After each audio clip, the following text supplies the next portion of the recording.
नमस्कार, मैं हूं डॉक्टर प्रकृति चतुर्वेदी। आओ हिंदी सीखें की अगली कड़ी के रूप में आज का हमारा पाठ है विशेषण। आज के पाठ में हम विशेषण की परिभाषा, उसके भेद, विशेष्य और प्रविशेषण के बारे में जानेंगे। इससे पहले के पाठ आप इसी चैनल पर जाके पढ़ सकते हैं।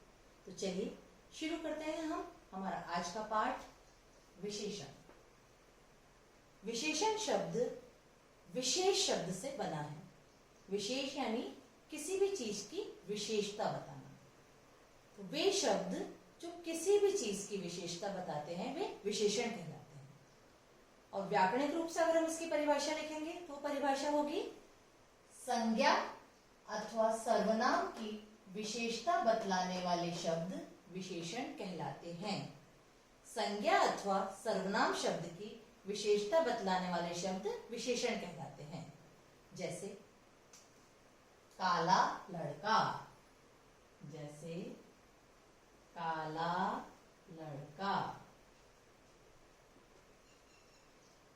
तो इसमें लड़का क्या है? संज्ञा। लड़का की विशेषता क्या है? वो कैसा है? काला। तो ये काला क्या हो जाएगा? विशेषण। होशियार,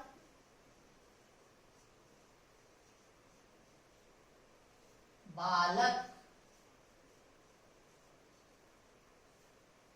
बालक की विशेषता क्या है? होशियार। तो यहाँ पे होशियार क्या होगा? विशेषण। ठीक है। यहाँ पे काला और होशियार क्या है? विशेषता है लड़के और बालक की।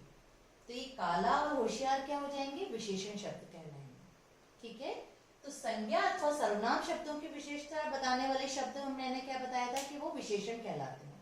और वो संज्ञा व सर्वनाम जिसकी विशेषता बताई जा रही है वे क्या कहलाते हैं? विशेष्य। जिस संज्ञा या सर्वनाम शब्द की विशेषता बताई जाती है वे शब्द क्या कहलाते हैं? विशेष्य शब्द। जैसे होशियार बालक। तो यहाँ पे होशियार क्या होगा? विशेषण। और बालक क्या हो जाएगा? विशेष्य। पीला फूल। पीला फूल, तो पीला इसमें क्या होगा? विशेषण।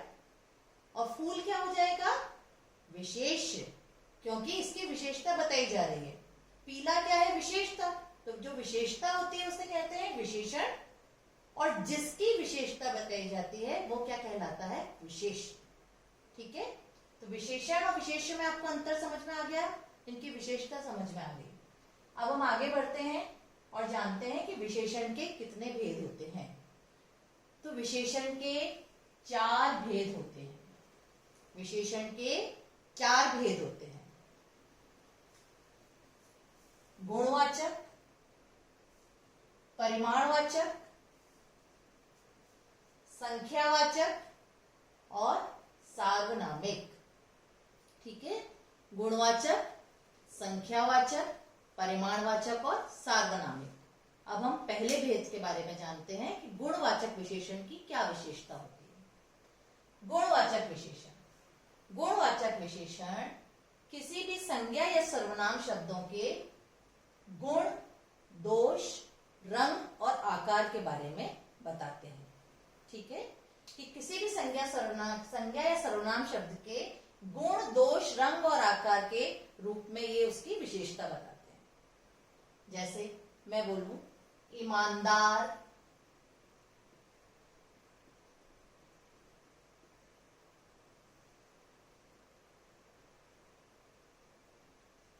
व्यक्ति। ठीक है। ईमानदार व्यक्ति, तो ये व्यक्ति का गुण है कि वो ईमानदार है। दोष, इसी का अगर हम उल्टा बोलते हैं बेईमान व्यक्ति, तो ये बेईमान क्या हो जाएगा? उस व्यक्ति का दोष हो जाएगा। तो ये ईमानदार और बेईमान किस श्रेणी में आएगी? गुणवाचक विशेषण की श्रेणी। ये मैंने आपको बताया था अभी काला लड़का, तो रंग बताया था मैंने आपको, रंग। तो ये रंग भी काला क्या हो जाएगा? गुणवाचक विशेषण की श्रेणी में आ जाएगा। आकार, जैसे हम ये बोलेंगे कि हमारे तिरंगे का आकार कैसा है? आयताकार। तिरंगे का आकार कैसा है? आयताकार। तो ये आयताकार क्या हो गया? आकार की जानकारी दे रहा है। तो ये आयताकार गुणवाचक विशेषण की श्रेणी में आएगा। अर्थात वे शब्द वे विशेषण शब्द जो संज्ञा या सर्वनाम के गुण, दोष, रंग और आकार के बारे में बताते हैं, वे गुणवाचक विशेषण की श्रेणी में आते हैं। अगला विशेषण हम पढ़ते हैं परिमाणवाचक विशेषण। अगला विशेषण हम जानते हैं परिमाणवाचक विशेषण के बारे में। परिमाण का मतलब क्या होता है? नाप तौल। परिमाण का मतलब होता है नाप और तौल। तो जिन विशेषण शब्दों से हमको नापने या तौलने का बोध होता है, नापना यानी जिसको नापा जा सके, तौला यानी जिसको वे किया जा सके, तौला जा सके, तो वे विशेषण शब्द, ऐसे विशेषण शब्द जो किसी संज्ञा के नाप या तौल का बोध कराते हैं, वे कहलाते हैं परिमाणवाचक विशेषण। अब परिमाणवाचक विशेषण भी दो भागों में हम इनको बांटते हैं, निश्चित और अनिश्चित। निश्चित परिमाणवाचक विशेषण और अनिश्चित परिमाणवाचक विशेषण। तो परिमाणवाचक विशेषण को पहले मैं आपको एक उदाहरण देती हूँ, जैसे कि नापने वाला उदाहरण क्या हुआ? 2 मीटर कपड़ा, मुझे 2 मीटर कपड़ा चाहिए। या मेरी लंबाई कितनी है? 5 फीट है। ठीक है, मेरी लंबाई 5 फीट है। तो ये क्या नापा जा सकता है, हम लंबाई को नाप सकते हैं, कपड़े को नाप सकते हैं। तो ये 2 मीटर, 5 फीट, ये सब क्या होते हैं परिमाणवाचक में। या 2 किलो संतरे, 2 किलो अनाज, 20 किलो चावल, ये सारी चीजें क्या होती हैं, इनको तौला जा सकता है। तो ये सब परिमाणवाचक की श्रेणी में आती हैं। अब हमने इनको दो उप श्रेणियों में बांटा है, निश्चित और अनिश्चित। तो निश्चित परिमाणवाचक जो एक निश्चित परिमाण का बोध कराते हैं, यानी निश्चित नाप या निश्चित तौल का बोध कराते हैं, वो कहलाते हैं निश्चित परिमाणवाचक। और अनिश्चित परिमाणवाचक विशेषण वे विशेषण होते हैं जो अनिश्चित नाप या तौल का बोध कराते हैं। ठीक है, तो जैसे मैंने आपको उदाहरण बताया था कि अगर मैं ये बोलूं कि मुझे 2 किलो दाल चाहिए, मुझे 2 किलो दाल चाहिए, तो यहाँ पे 2 किलो, ये जो 2 किलो हुआ, ये किस श्रेणी में आ जाएगा? निश्चित, क्योंकि निश्चित ना तौल का बोध करा रहा है। इसकी जगह अगर मैं यही स्टेटमेंट या मेरा यही कथन अगर मैं क्या बोलूं कि मुझे थोड़ी दाल चाहिए, मुझे थोड़ी दाल चाहिए, तो ये थोड़ी की श्रेणी में आ जाएगा, आपका अनिश्चित परिमाणवाचक विशेषण की श्रेणी में आ जाएगा। ठीक है, तो वे विशेषण शब्द जो हमें एक निश्चित परिमाण का बोध कराते हैं, वो निश्चित परिमाणवाचक विशेषण कहलाते हैं, और जो अनिश्चित परिमाण का बोध कराते हैं, वो अनिश्चित परिमाणवाचक विशेषण कहलाते हैं। अब हम इसकी अगली श्रेणी की तरफ बढ़ते हैं। अगली श्रेणी है इसकी संख्यावाचक विशेषण। संख्यावाचक, जैसे कि आपको नाम से समझ में आ रहा है, जो संख्या का बोध कराते हैं, है ना, जो संख्या संबंधी विशेषताओं का बोध कराते हैं, वे विशेषण जो संख्या संबंधी विशेषताओं का बोध कराते हैं, वे संख्यावाचक विशेषण कहलाते हैं। जैसे संख्या मतलब इनको काउंट कर सकते हैं, जिन्हें हम गिन सकते हैं। जैसे मैं ये कहूंगी कि पेड़ पर 2 तोते बैठे हैं, पेड़ पर 2 तोते बैठे हैं, या मम्मी ने 1 दर्जन केले लाने को कहा है। तो ये 2 तोते, तो इसमें 2 क्या हो जाएगा? संख्यावाचक विशेषण। या 1 दर्जन, तो 1 दर्जन का मतलब क्या होता है आपको मालूम है? 1 दर्जन मतलब 12, यानी 12 एक निश्चित संख्या है। तो संख्या संबंधी जो विशेषता बताते हैं विशेषण, वे क्या कहलाते हैं? संख्यावाचक विशेषण। अब ये विशेषण भी परिमाणवाचक विशेषण की तरह 2 श्रेणियों में इनको विभेदित किया गया है, निश्चित संख्यावाचक विशेषण और अनिश्चित संख्यावाचक विशेषण। फिर से उसी तरह से निश्चित संख्यावाचक विशेषण वे विशेषण होंगे जो एक निश्चित संख्या का बोध कराते हैं, और अनिश्चित संख्यावाचक विशेषण वे विशेषण होंगे जो एक अनिश्चित संख्या का बोध कराते हैं।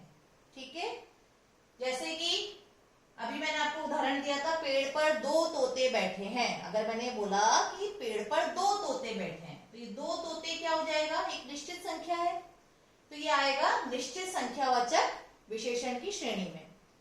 अगर मैं यही स्टेटमेंट इस तरह से बोलती कि पेड़ पर कुछ तोते बैठे हैं, पेड़ पर कुछ तोते बैठे हैं। तो ये क्या हो जाएगा, कुछ क्या हो गया, मतलब एक संख्या है पर वो हमें पता नहीं, निश्चित नहीं है वो संख्या, बट एक संख्या तो है कि एक संख्या के रूप में बैठे हैं। तो ये कहलाएगा, कुछ क्या हो जाएगा, अनिश्चित संख्यावाचक विशेषण की श्रेणी में आ जाएगा। जैसे मम्मी ने क्या बोला है, मम्मी ने बोला है 5 फल लेकर आना। मम्मी ने कहा कि बाजार से 5 फल लेके आना। तो ये 5 फल यानी 5 फल आपको लेके आना है। तो ये 5 फल किसमें आ जाएंगे, संख्यावाचक, निश्चित संख्यावाचक।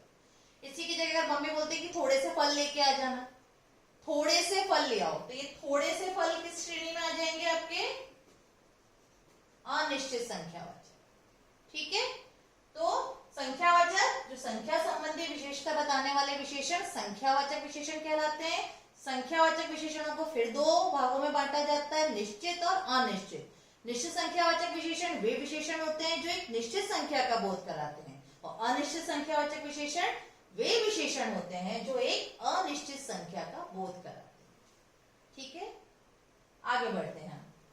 इसका अगला भाग होता है सार्वनामिक विशेषण। सार्वनामिक विशेषण, सार्वनामिक विशेषण मतलब क्या होता है, जब सर्वनाम शब्द विशेषण की तरह का काम करते हैं। जब सर्वनाम शब्द विशेषण का काम करते हैं या विशेषण की तरह काम करते हैं, तो वो क्या कहलाते हैं, वो विशेषण क्या कहलाते हैं, सर्वनामिक विशेषण। अब ये कैसे होता है ये हम देखते हैं। जैसे मैंने क्या बोला, वह पेड़ लंबा है, वह पेड़ लंबा है। ठीक है, तो पेड़, पेड़ की तरफ मैंने क्या बोला, पेड़ के कौन सी विशेषता है, वह पेड़। ठीक है, तो ये वह यहाँ पे क्या हो जाएगा, वह पेड़। तो वह पेड़, तो ये आपने देखा होगा कि ये मैंने आपको कैसे इशारा करके बताया, वह पेड़। तो वह पेड़ ये जो सार्वनामिक विशेषण होता है, इसको हम लोग क्या कहते हैं, संकेतवाचक विशेषण भी कहते हैं। क्या कहते हैं, संकेतवाचक विशेषण भी कहते हैं, क्योंकि इसका प्रयोग हम जब भी करते हैं तो हमें संकेत करना पड़ता है। ये संकेत करते हैं, इंगित करते हैं हम किसी व्यक्ति या वस्तु की तरफ, तो इसलिए हम इसको क्या कहते हैं, संकेतवाचक विशेषण। तो वह पेड़, तो यहाँ पे जो वह हो गया वो क्या है, तो सर्वनाम शब्द, पर यहाँ पे किस तरह काम कर रहा है, ये पेड़ की विशेषता है कि वो वाला पेड़। जरा उस लड़के को बुलाओ, जरा उस लड़के को बुलाओ। तो लड़का क्या है, संज्ञा। अब मैंने कहा उस लड़का, तो लड़का यानी विशेषता है उसकी कि किसके बारे में, उसी पर्टिकुलर लड़के की बात हो रही है। तो उस लड़का, तो ये उस यहाँ पे क्या हो जाएगा, है तो सर्वनाम शब्द, पर यहाँ किस तरह से काम कर रहा है, सार्वनामिक विशेषण की तरह काम कर रहा है। तो ये उस कहाँ हो जाएगा, संकेतवाचक या सार्वनामिक विशेषण कहलाएगा। ठीक है, तो अब लेकिन ये तो अभी तो आ रहा है आपके समझ में, लेकिन अब एक समस्या खड़ी हो जाती है कि सर्वनाम और विशेषण में हम कैसे अंतर जाने, कि हम कैसे पहचाने कि ये यह है, वह है, उस है। तो ये सर्वनाम है कि विशेषण है। तो जैसे मैं आपको एक उदाहरण देके बताती हूँ। सर्वनाम शब्द, जैसा कि मैंने आपको अपने पिछले पाठ में बताया था कि सर्वनाम शब्द क्या होते हैं, वे शब्द जो संज्ञा शब्दों की जगह प्रयुक्त किए जाते हैं, वे क्या कहलाते हैं, संज्ञा शब्द कहलाते हैं, सर्वनाम शब्द कहलाते हैं। आई एम सॉरी, सर्वनाम क्या कहलाते, कौन से शब्द होते हैं जो संज्ञा शब्द की जगह प्रयुक्त होते हैं। तो जैसे मैंने बोला, वह खेलता है। ठीक है, ये वाक्य है, वह खेलता है। तो इसमें वह क्या होगा, वह क्या होगा, यहाँ पे वह यानी किसी के बारे में हम बात कर रहे हैं, किसी संज्ञा शब्द की जगह हमने क्या प्रयुक्त किया है, वह। तो यहाँ पे वह क्या कहलाएगा, सर्वनाम। ठीक है, अगर हम इसी वाक्य की जगह हमने क्या लिखा, वह लड़का खेलता है। ओके, वह लड़का खेलता है। तो यहाँ पे वह किस रूप में प्रयुक्त हो रहा है, लड़के की विशेषता है कि कौन सा लड़का खेलता है, वह लड़का खेलता है। तो यहाँ पे अभी जो वह होगा ये क्या कहलाएगा, सार्वनामिक विशेषण। ठीक है, शब्द वही है, सर्वनाम शब्द है, पर पहले वाले वाक्य में अगर वह खेलता है तो यहाँ पे वो सर्वनाम कहलाएगा, और अगर हम इसी वाक्य को इस तरह से लिखेंगे कि वह लड़का खेलता है, तो यहाँ पे ये विशेषण की तरह प्रयुक्त हो रहा है, क्योंकि ये भी क्या है, लड़के की विशेषता बता रहा है। कौन सा? पर्टिकुलर वह लड़का, तो ये यहाँ पे सार्वनामिक विशेषण कहलाएगा। तो ये मूलतः अंतर होता है विशेषण और सार्वनामिक विशेषण में। तो इसमें बिल्कुल घबराने की जरूरत नहीं है, ये बहुत क्लियर कट अंतर होता है जो आप बहुत आसानी से पहचान सकते हैं कि विशेषण है या सार्वनामिक विशेषण है। ठीक है, तो ध्यान से आप देखेंगे तो आपको एक नजर में समझ में आ जाएगा कि विशेषण और सार्वनामिक विशेषण में क्या अंतर होता है। इसी तरह से बच्चे कई बार कंफ्यूज होते हैं परिमाणवाचक और संख्यावाचक में, तो इसमें भी बिल्कुल घबराने की जरूरत नहीं है। अगर आप इसकी डेफिनेशन पे जाएंगे, परिभाषा पे जाएंगे, तो ये आपको अंतर समझ में आ जाएगा। परिमाण यानी नाप और तौल का बोध कराते हैं वे विशेषण, और संख्यावाचक यानी जो संख्या संबंधी विशेषता का बोध कराते हैं। जैसे कि अगर मैं आपसे बोलूंगी कि 1 किलो केले, 1 किलो केले अगर मैं कहूंगी तो 1 किलो केले की श्रेणी में आएंगे, परिमाणवाचक। पर अगर मैं बोलती हूँ 1 दर्जन केले, तो 1 दर्जन यानी उनको काउंट किया जा सकता है, तो वो किस श्रेणी में आ जाएंगे? संख्यावाचक विशेषण की श्रेणी में। ठीक है, तो बिल्कुल आपको कंफ्यूज होने की जरूरत नहीं है, बहुत आसान चीजें हैं। आप बस एक बार अच्छे से समझ लीजिए तो आपको बिल्कुल कभी दिक्कत नहीं आएगी।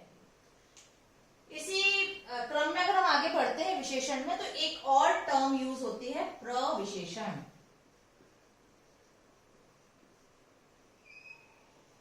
प्रविशेषण, प्रविशेषण क्या होते हैं? प्रविशेषण शब्द वे शब्द होते हैं जो विशेषण की विशेषता बताते हैं। वे शब्द जो विशेषण की विशेषता बताते हैं। विशेषण के अंदर हमने क्या इसमें प्र उपसर्ग का प्रयोग करा है, प्र यानी विशेष, तो जो विशेषण की भी विशेषता बताते हैं वे शब्द कहलाते हैं प्रविशेषण। अब ये कैसे होता है ये देखते हैं, मैं आपको एक उदाहरण बताती हूँ।